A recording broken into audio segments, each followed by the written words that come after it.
Let's continue with our discussion on the preliminary principles on the Bill of Rights as we try to navigate the intricacies of the provisions of Article 3. Let us have this basic precepts and concepts that would allow us to best understand the law.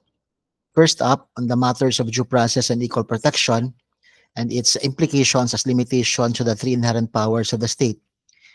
From our studies of the Constitution, we know that there are three inherent powers of the state: police power, eminent domain, and taxation. Basically, when we speak of police power, this is the power to regulate um, acts of the people. Second, you have eminent domain. This is the power of the taking of private property for public use, and the power of taxation, which is the revenue power, making power of the state. So these three inherent powers exist independently of the Constitution, um, because if you recall also in our discussion in political law, one of excluded as an element of statehood is the Constitution.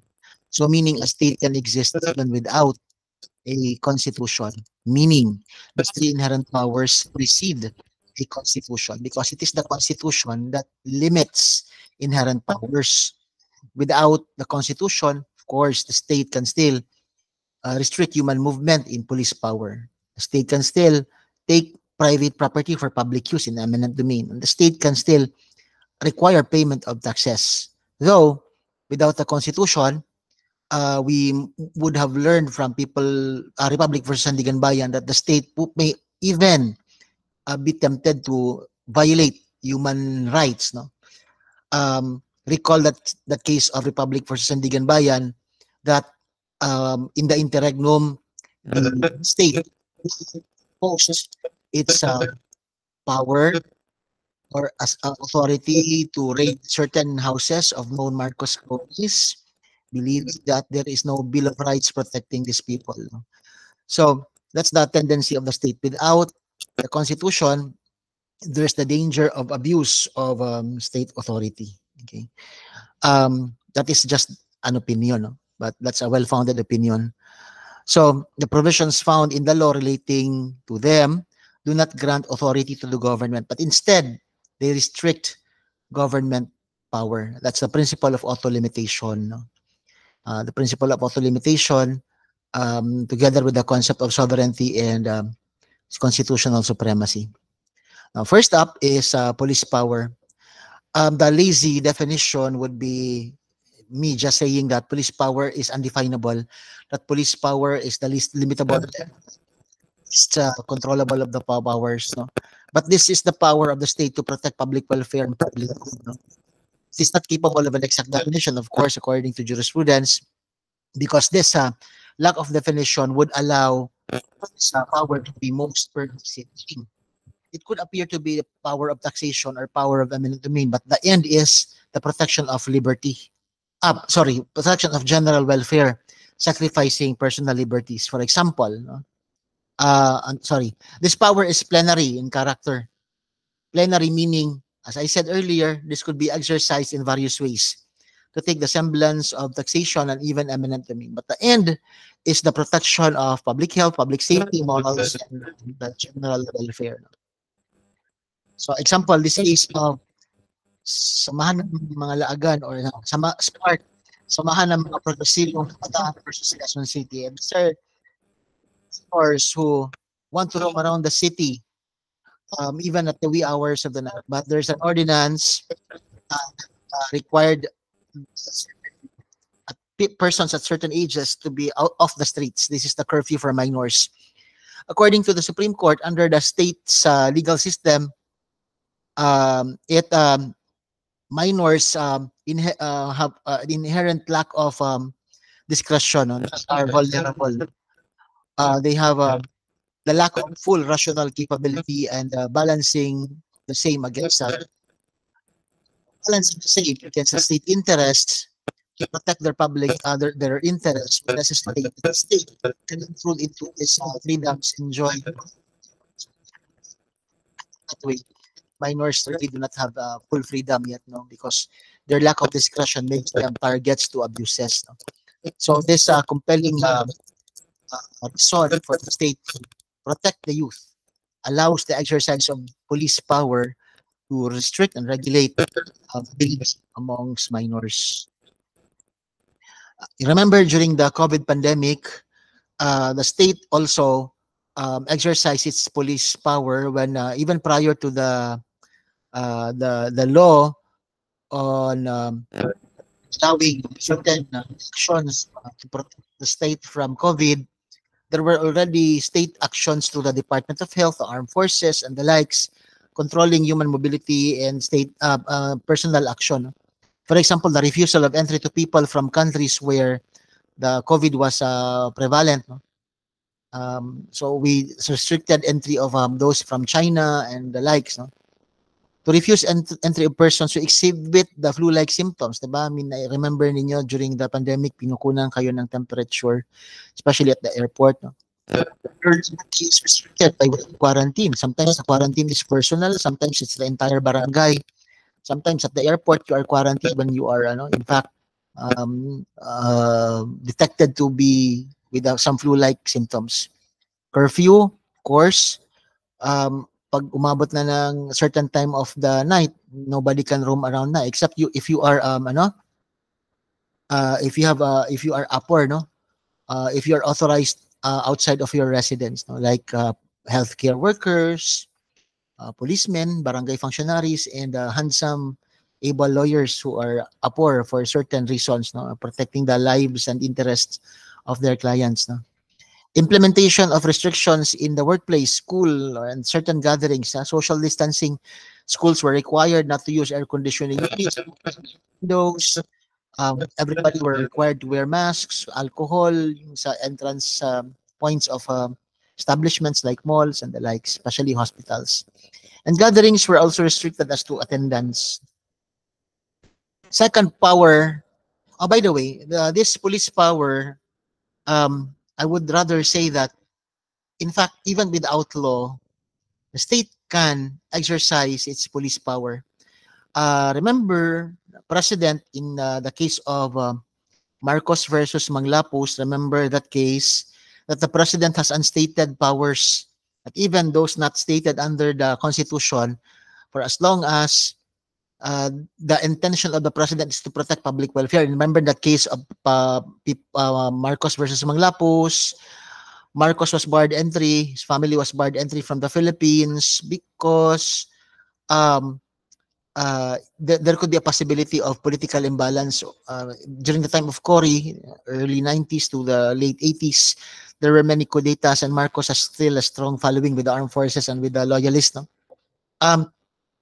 So that allowing him to come back here from his exile in Hawaii would create or trigger violence or upheaval or another series of attacks against government. So according to the Supreme Court, on the restriction of Marcos' travel here, is it part of the power of the president? Remember, then the Supreme Court mentioned that we have to understand that there are residual powers of the president, even unstated in the Constitution. Those unstated in the Constitution, no, are his powers, for as long as its intent is to protect public welfare, public health. No? For example, during the COVID, even in the absence of law, it is my belief, it is my understanding that the president can implement certain policies, certain rules to disallow the spread of the virus, like these measures on your screen. Taxation is another power of the state inherent in the state, no, without necessity of law. Taxation, what is taxation? Is the pecuniary contribution made by the persons liable for the support of government. If this concept, according to the CPAs out there, the accountants know this concept in taxation, the lifeblood doctrine. This lifeblood doctrine allows for the interpretation in favor of taxation, no? Because taxation is the lifeblood of the state. Without taxes, we cannot pay for government services. We cannot pay for public utilities and public services. Government operates by way of taxes paid by the people. That's why taxation must be implemented even without law. This is inherent. But according to our Constitution, taxation must be uniform, must be equitable, and progressive, and it must be for public purpose. Aside from the fact that due process and equal protection must be exercised or observed, no?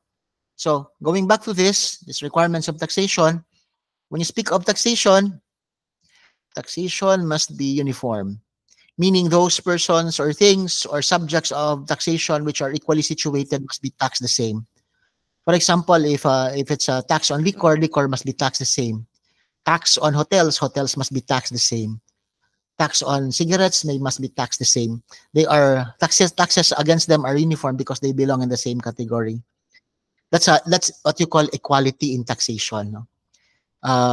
Equality and uniformity of taxation means that all taxable articles or kinds of property of the same class be taxed in the same rate. The taxing power has the authority to make reasonable and natural classifications for the purpose of taxation. So, classification of taxation, uniformity in taxation for those similarly classified. Second characteristics of tax is that it should be equitable, meaning those who are better able to pay must be allowed to pay more or must be required to pay more. Equality is different from equity. Equality, pantay-pantay. Equity, proportionate justice yan. So the more you earn, the more you are taxed. That's equitable taxation. Kaya pag ikaw ay nasa lower income bracket, mas mababa ang taxes mo kaysa sa mas mataas na income bracket. No? For example, kapag ikaw ay highly paid na kindergarten teacher, for example, taxes mo is bigger compared to an employee. Even those na of a lower income could even be exempt from income taxation kasi they fall below the bracket of taxable people, no? So, which brings us to the third concept, no, in taxation, progressive system of taxation, meaning taxes go up as your income progresses or elevates. Okay. So, fourth is taxation should be exercised for a public purpose. Taxation must be used for revenue to operate government and not for the private interest of politicians. It speaks for itself. Due process and equal protection must be observed, meaning kapag ikaw ay kinasuhan ng tax evasion, kapag ang batas ay ini-implement, there should be due process and equal protection which must be observed. Okay? Meaning, kapag ikaw kinasuhan ng tax evasion, dapat they should follow sufficient procedure, allow you to be heard, and so on and so forth. And of course, kasama dyan ang publication because publication of tax laws is essential to allow for due process to be realized, no? The third power is the power of eminent domain. This is what you call in our common use expropriation. Eminent domain is the power. Expropriation is the exercise of the power. It is the right or power of the sovereign state to appropriate private property for a particular use or uses to promote public welfare, public interest. No? The requirement of the Constitution is that property taken for public use must only be allowed if there is just compensation. Meaning, kapag for example, maraming property sa Mawab, no? For example, kapag ikaw maraming property, for example, sa Mawab where development is ongoing and there could be road expansion, the property that you have at the side of the road could be taken by the government, but it should only be taken if you are compensated appropriately. Kasi for the road expansion yan, no? So meaning, that's what you call the Regalian Doctrine. All properties in the state, the lands of within the territory belongs to the state. That's why you may be required to give in to the requirements of the state when your property is expropriated, but only upon due compensation.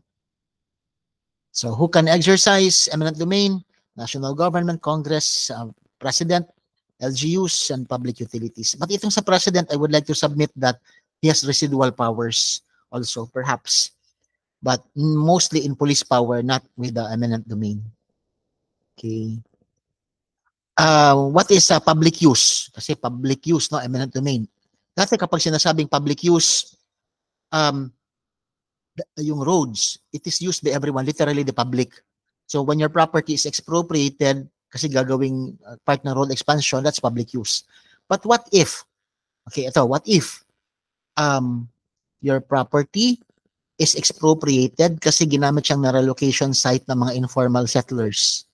If your property is expropriated because ginamit siyang relocation sites ng informal settlers, could you still say it's for public use na sila na informal settlers lang naman ang nakaka-benefit? For example, what if your private property is expropriated kasi gagawing people's park or park, no, per se? Hindi naman public use yan siguro because not everyone wants to use the park. In fact, not everyone in Davao City uses the people's park. But thing is, you have the opportunity to use it.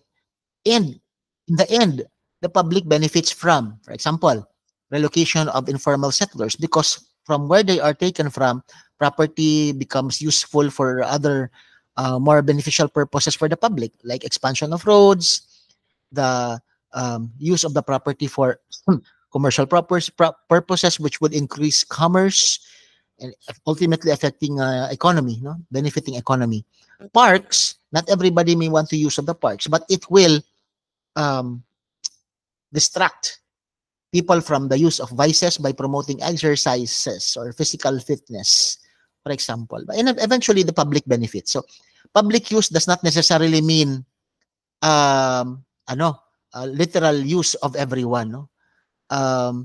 The concept has expanded to include utility, advantage, or productivity for the benefit of the public. The distinction of the powers ay napakadali. You can really recall this easily. For example, police power and taxation. Look at the intent. What is the intent? If the intent is to regulate, even if money is collected, if the intent is to regulate, that's police power. Okay. But if the intent is revenue, that is the power of taxation. Okay. Second, what is taken in police power is noxious, nakakasira. For example, nakaka-affect sa iba. For example, saba kayo mong video okay machine, no? Napakaingay ng video okay machine mo at night. And it's already it becomes part of your business that you sing your heart out, your customers sing it out until the wee hours of the morning. It could be confiscated, the property is taken because it's detrimental to the public. What is taken affects the public. But in taxation, what is taken, which is money, what is paid, it's not actually taken, it's paid. Isa pa yan, ano? Because sa police power, confiscated. Sa taxation, you pay. But in taxation, what is being paid is wholesome, which is money. Okay. Note this case of Chevron versus BCDA versus Conversion Development Authority, and similar cases. No, remember the case of Ayala Malls. That look at the purpose of the taking. If it's primarily revenue,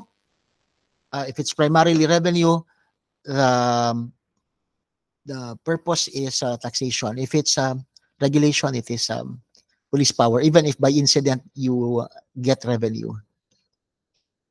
And then you have police power and eminent domain. Ito, no? Like taxation. In police power, what is taken is noxious, detrimental to the public, while for eminent domain, what is taken is wholesome. For police power, it is regulatory. For eminent domain, it is for public use, the use of property for the public. No? In police power, you are not paid just compensation because your property is taken. In fact, you could be fined even more. No? Aside from the taking of your property, baka i-fine ka pa, penalize ka pa. But for eminent domain, when your property is taken, you are paid just compensation. Parang binibili yung property mo. But the payment made to you will not be equivalent to the market value. It will be the assessed value. Okay. Taxation and eminent domain, well, they are both for the benefit of the public. But you look at here, in eminent domain, anything could be taken. Even money could be expropriated, but it would be stupid for the state to take money and pay money as compensation. No? Walang value yun in common sense. But in taxation, what is taken is money. Eminent domain, anything could be taken. Okay? Remember that.